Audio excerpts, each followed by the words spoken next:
Hello Tadepalligudem.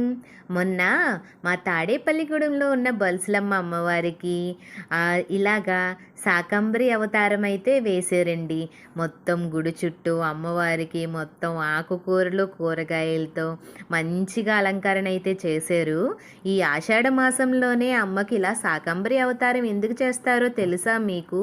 నాకు తెలిసిందైతే చెప్తాను వినండి. శాకము అంటే కూరగాయలు ఆకుకూరలు పండ్లు ధరించినది అని అర్థము.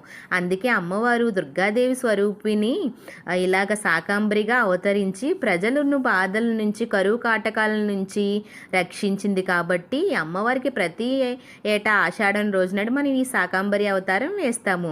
దుర్గమాసురుడనే రాక్షసుడు వేదాలను నాశనం చేసి ప్రజల్ని చాలా ఇబ్బంది పెట్టాడు. అప్పుడు అమ్మవారు చెలించి ఇలా శాకాంబరిగా అవతారం దాల్చి ప్రజల్ని ఆకలిని తీర్చింది. అందుకే ప్రతి ఏటా ఇలా వేస్తాము అమ్మ.